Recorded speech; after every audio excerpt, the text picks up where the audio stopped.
দখলদার ও নিপীড়ক দেশ হিসেবে বরাবরই কুখ্যাতি রয়েছে ইসরায়েলের। গত 3 বছর ধরে গাজায় লাগাতার হামলা করে আসছে তারা। লেবানন তো বটেই, এমনকি ইরানের উপরও দখলদারিত্ব চালাতে ট্রাম্পকে সঙ্গে নিয়ে ইরানে হামলা চালিয়ে বসে ইসরায়েল। নিজেদের অস্ত্র ফুরিয়ে আসলেও বা ক্ষয়ক্ষতি বাড়লেও যেন কিছুতেই ইরানের পিছু ছাড়ছে না তারা। আর তাদের এমন আগ্রাসী ও দখলদারিত্বের মনোভাবের কারণে বিশ্বের বহু দেশের কাছে ঘৃণার পাত্র তারা। এমনকি তাদের বন্ধু দেশ ফ্রান্সও তাদের কাছ থেকে মুখ ফিরিয়ে ইরানের পক্ষ নিয়েছে। ঠিক যখন এমন নাজেহাল অবস্থায় নেতানিয়াহুর দেশে, তখনই খবর এলো যে পুরো ইসরায়েলকে এবার দখলে নেওয়ার ঘোষণা দিয়েছে তুরস্কের প্রেসিডেন্ট এরদোয়ান। গত এক সপ্তাহ ধরে তুরস্ক ও ইসরায়েলের মধ্যে কূটনৈতিক টানাপোড়ে চরম পর্যায়ে পৌঁছেছে।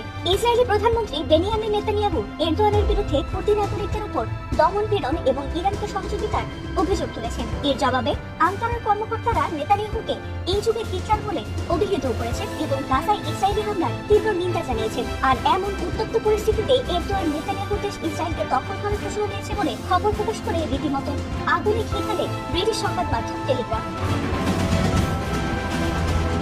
ডেইলি টেলিগ্রাফে সেই প্রতিবেদনে এরদোয়ানের বরাতে বলা হয়েছিল, আমরা যেভাবে লিবিয়া এবং কারাবাখে প্রবেশ করেছি, ইসরায়েলের ক্ষেত্রেও তেমনটা করার পক্ষে কোনো বাধা নেই।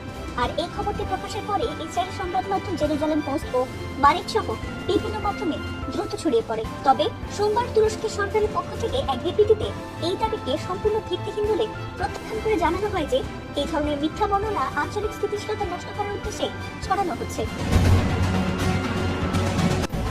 যদিও সংবাদ প্রকাশের পর তার নিজেদের ওয়েবসাইট থেকে সরিয়ে নিয়েছে ব্রিটিশ সংবাদপত্র দ্য ডেইলি টেলিগ্রাফ। সোমবার প্রকাশিত এক প্রতিবেদনে মিডল ইস্ট আই জানিয়েছে, রোববার প্রকাশিত ওই সংবাদটি মূলত এরদোয়ানের 2 বছরের পুরনো একটি বক্তব্যকে ভুল প্রেক্ষাপটে উপস্থাপনের মাধ্যমে তৈরি করা হয়েছিল।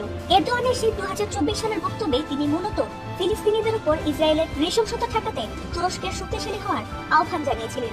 সেখানে তিনি লিবিয়া ও কারাবাখের উদাহরণ টেনে সামরিক সক্ষমতার কথা উল্লেখ করেছিলেন, যা বর্তমানে নতুন করে ছড়ানো সংঘাতের সাথে